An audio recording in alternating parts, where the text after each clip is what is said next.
Vous êtes nombreux à suivre ce premier numéro de la semaine du Vrai Journal sur votre chaîne. D'abord, je vous propose les titres. Course à la présidence du Sénat, Bahati Lukwebo et Alexis Thambwe Mwamba ont déposé leur candidature ce lundi, respectivement en présence de leur soutien. Démission du ministre de la Santé publique, Oli Lunga, et ce, en pleine crise d'Ebola. On en parle dans ce journal. Nouveau report de la réunion du Présidium de la Mouka, prévu du 24 au 29 juillet prochain. Invité du Vrai Journal, Moïse Monidela s'exprime sur ce sujet. Voici pour les titres, c'est parti pour 30 minutes d'information continue.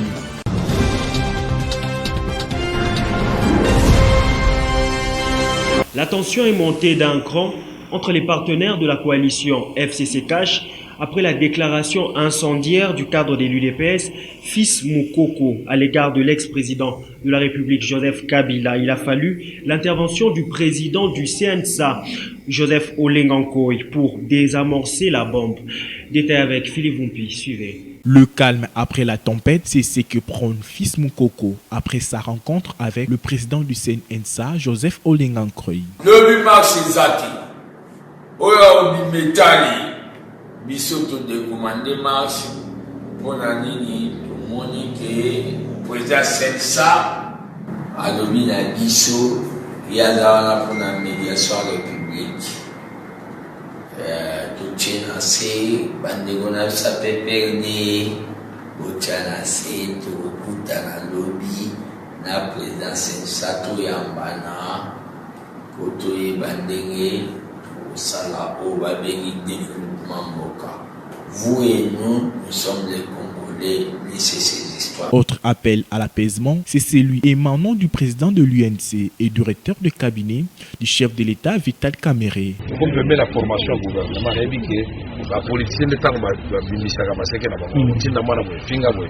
Oya kotinda mwe sala mwe. Et le moto ko senga na bino kaka ndenge bozwa idéologie wana ya papa Etienne Tshisekedi. Au moins na ye aye ko pesa bino lisusu. Na bala yense idéologie na biso. C'est non-violence. À titre de rappel, la tension était montée d'un cran après la déclaration de Fils Moukoko, cadre de l'UDPS, remettant en cause l'alliance FCC Cash tout à vilipendant l'ex-chef de l'État. Par rapport à Kabila,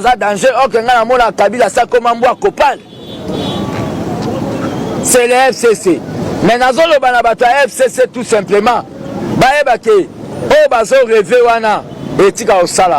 des propos qui ont engendré la riposte, on ne peut plus muscler du PPRD à travers un rue magie. Petit Keba, Soko continuer. Premier avertissement. Cours à juger Sogiyo. Chadari n'a failli n'a gagné.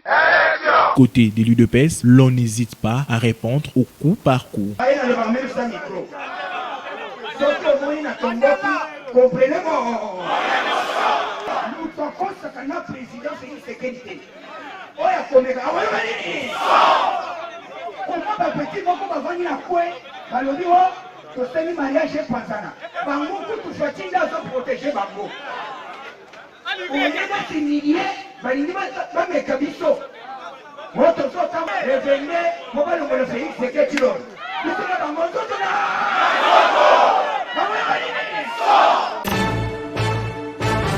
Climat tendu entre les partisans de l'UDPS et ceux du PPRD.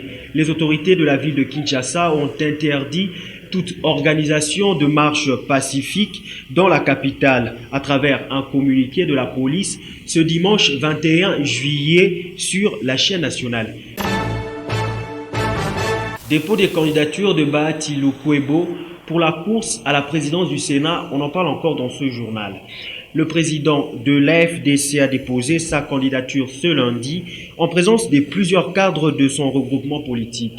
Josie Luanga pour les précisions. Suivez.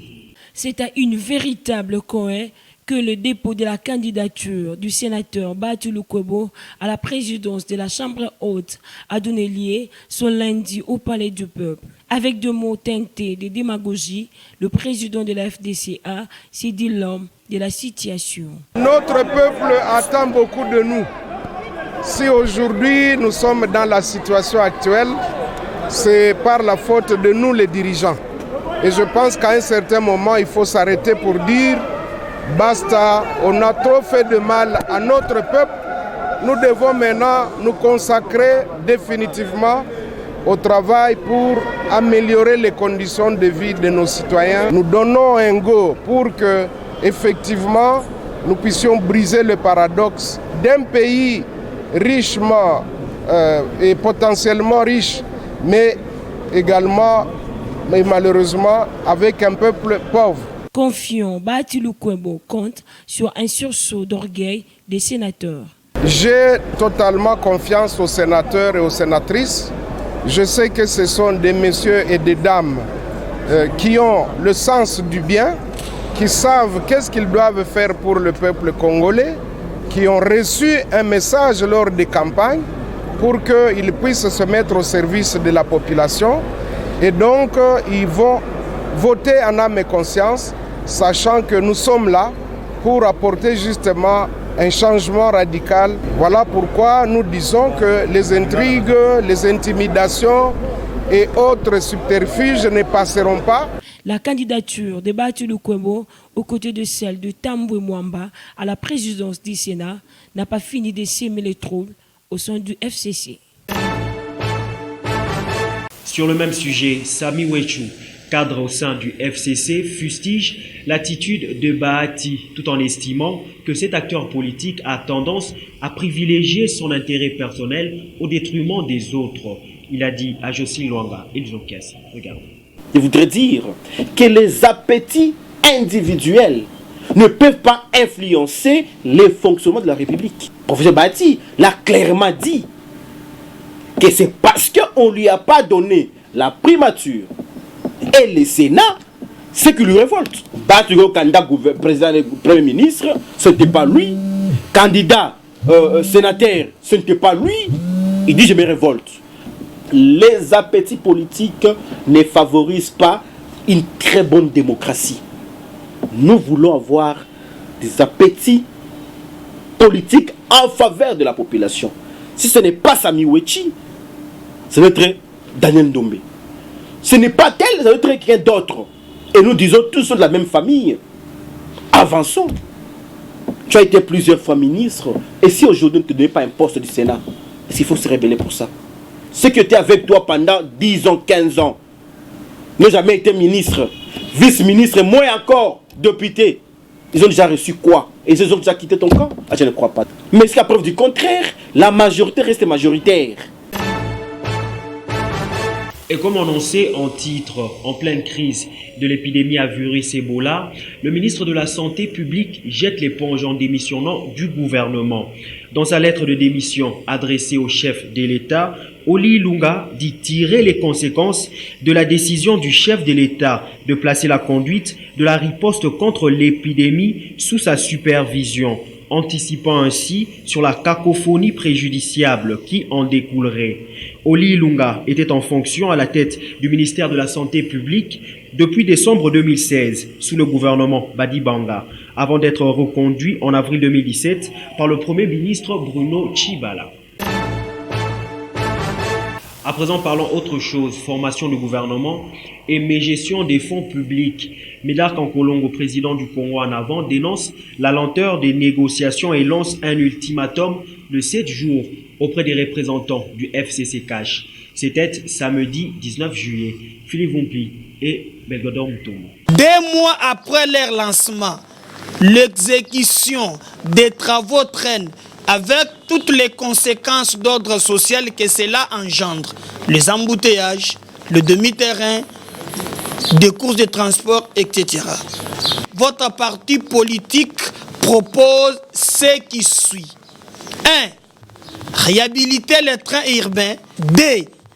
Bitumer les routes en terre.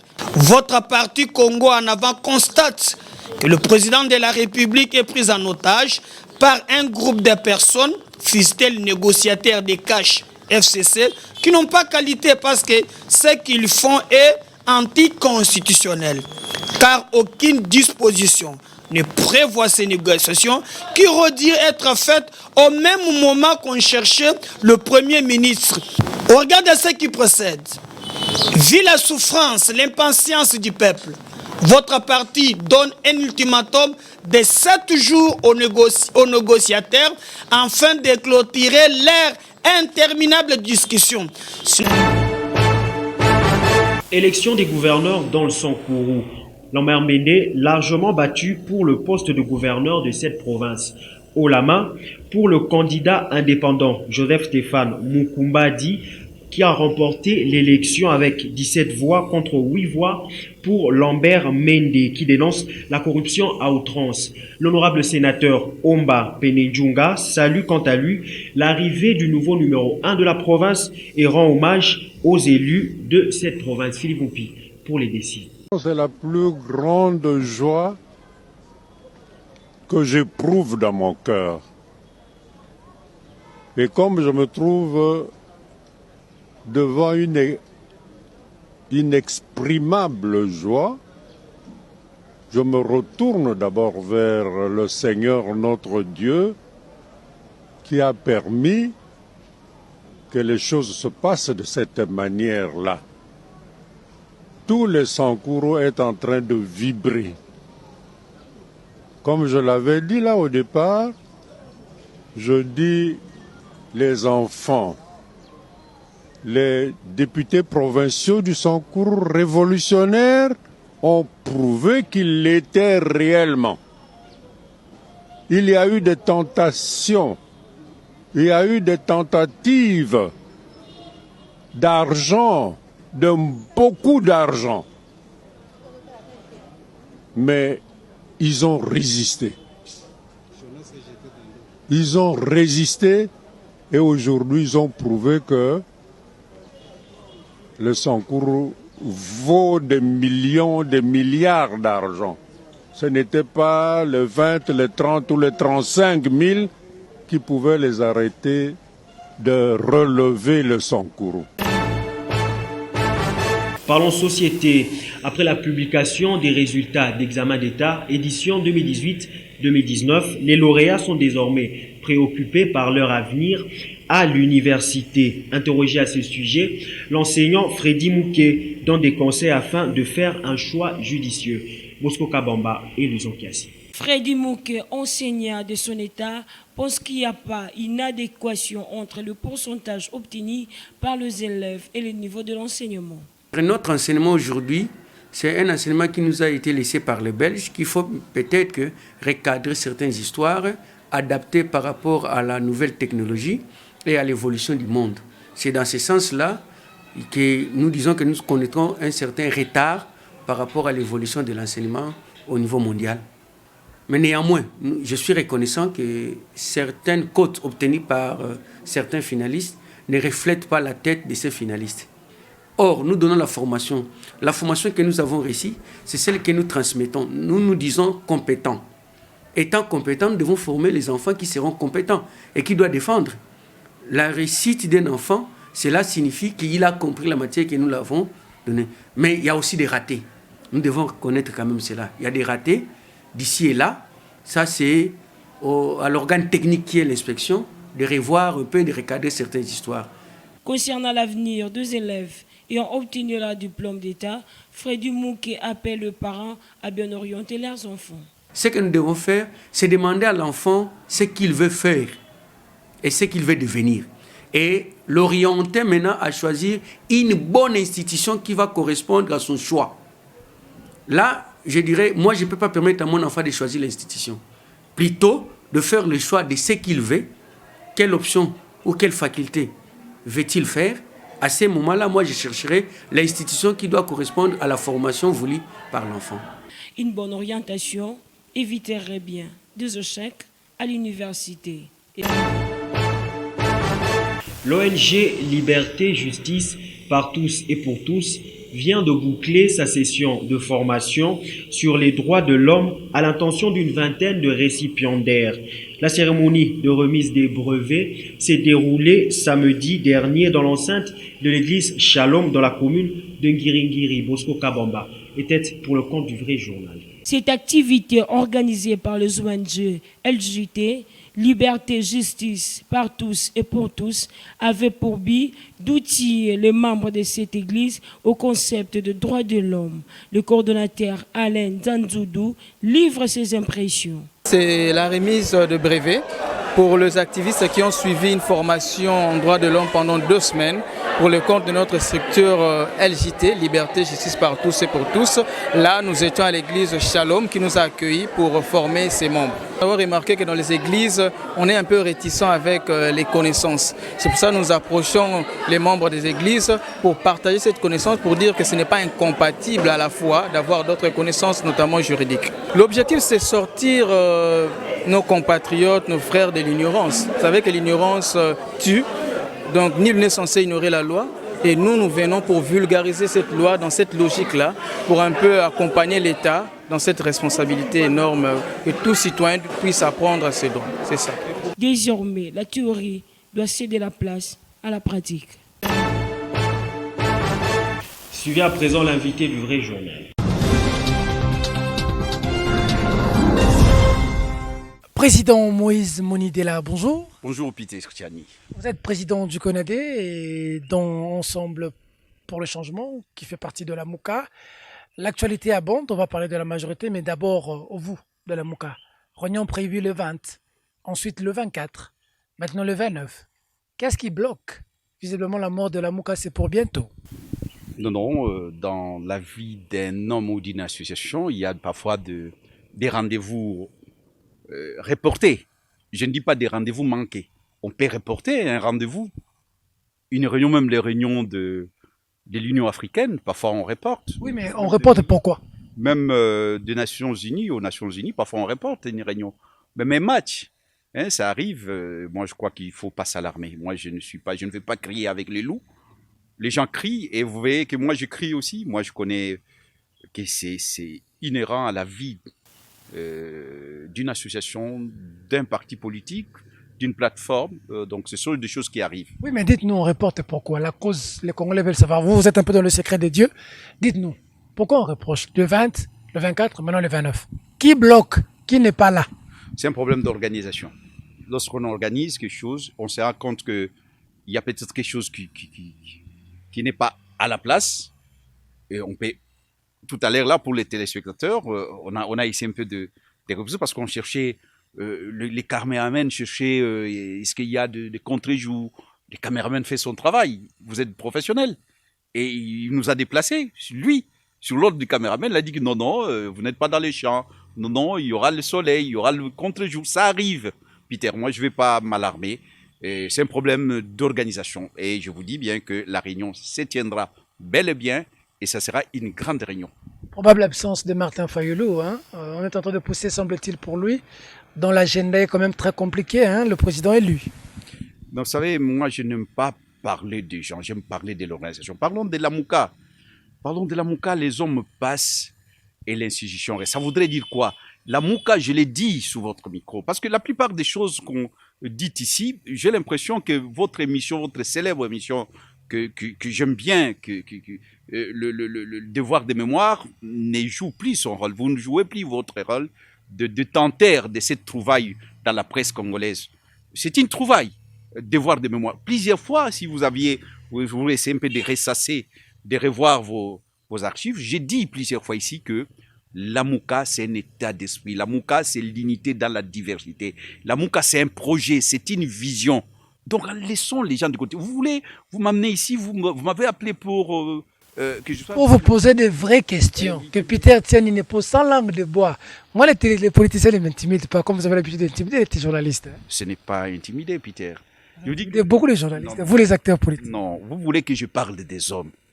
Je ne parle... En tout cas, là, vous aussi, vous n'allez pas m'amener dans votre terrain. Non, moi, on a appris seulement qu'il y a des gens dont l'agenda pose problème, dont Martin Fayulu.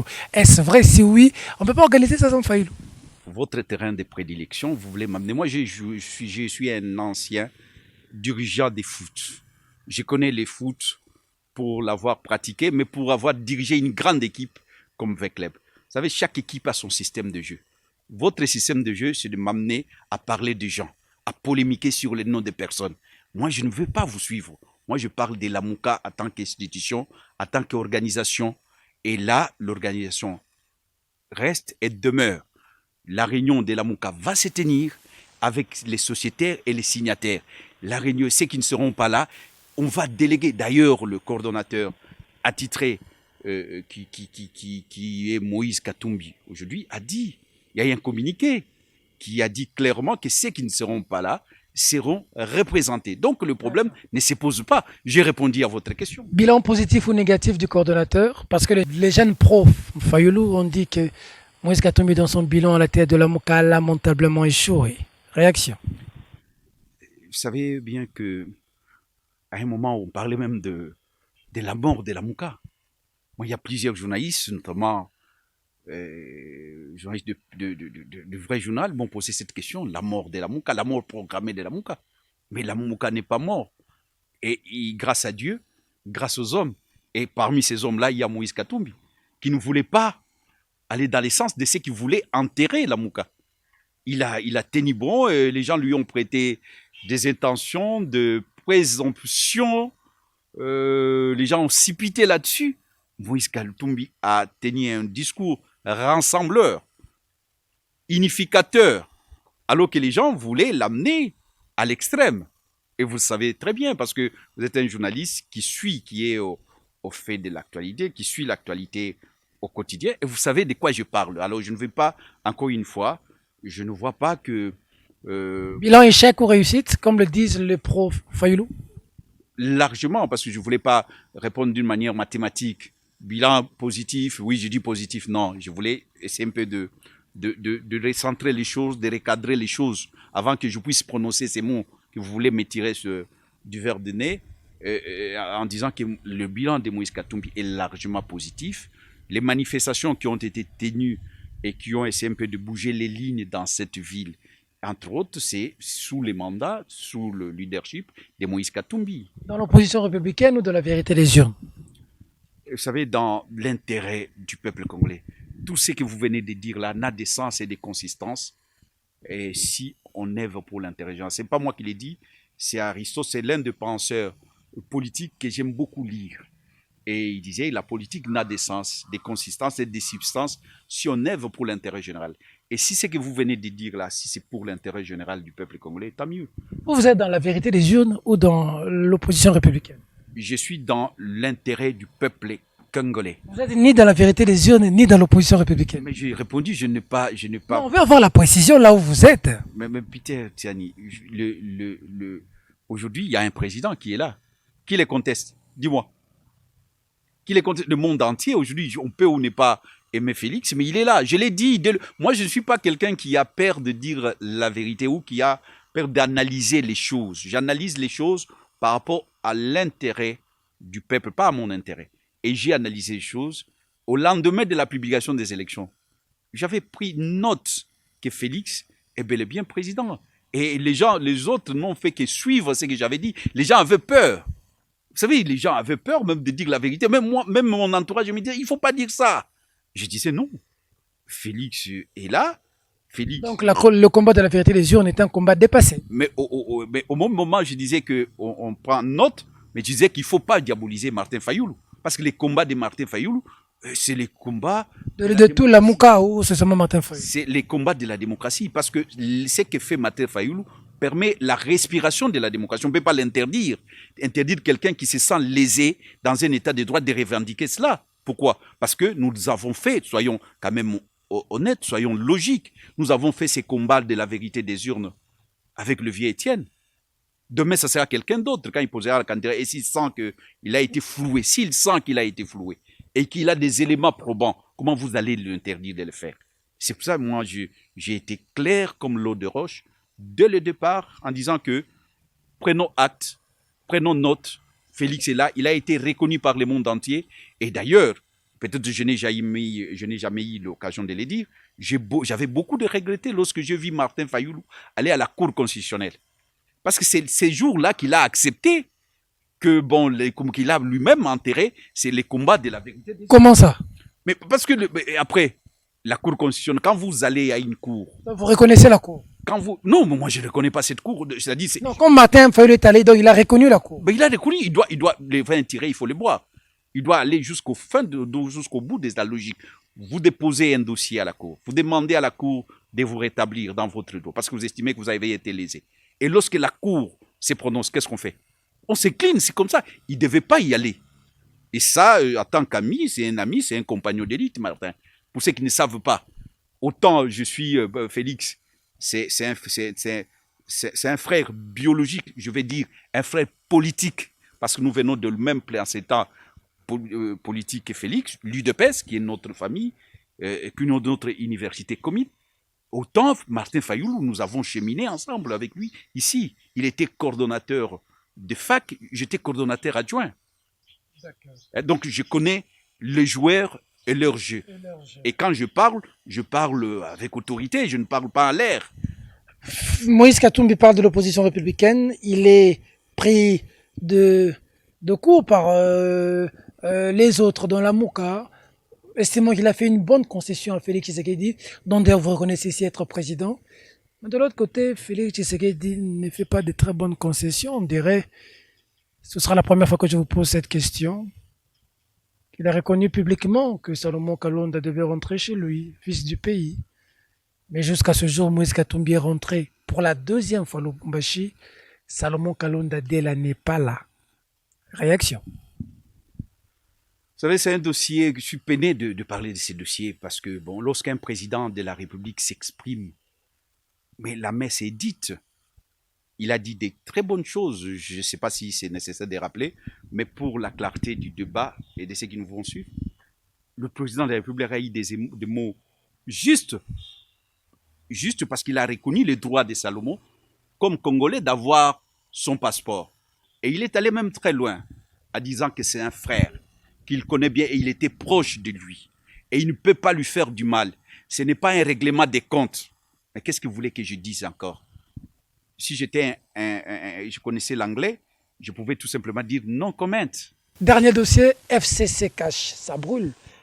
D'abord, affaire Kolibé, c'est l'UDPS ou Fils Mukoko de l'UDPS qui traite Kabila de Satan.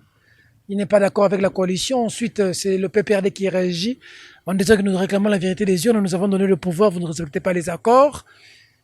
Et ensuite, c'est Bati qui sort la tête. Et aujourd'hui, l'élection au Sénat, Bati pose, Tamomamba pose. Votre réaction? Ce qui se passe là, c'est chantage et enchère. Ça, c'est un politique qui parle. Oui, chantage et enchère. Ils sont en train de faire... Tout ce que tu vois là, il n'y a rien. Saupoudrage. Saupoudrage comme maltrage. Il n'y a rien. Il n'y a rien. Ceux qui sont en train... Je vois les gens, c'est... Ça, le peuple n'aura que les yeux pour pleurer. Parce que deal les a makasi. Donc le deal est tellement solide parce que il va de l'intérêt de l'un et de l'autre. L'intérêt de Kabila et l'intérêt de Félix. Au-delà des intérêts de deux personnes que je viens de citer, des illustres personnes, de deux présidents. Le président, il va de l'intérêt du président Félix et du président Kabila. Au-delà des intérêts des deux personnes, c'est l'intérêt de l'IDPS et du PPRD ou du FCC. Mais à une différence près que l'IDPS a quand même une base, hein, ça il faut le dire.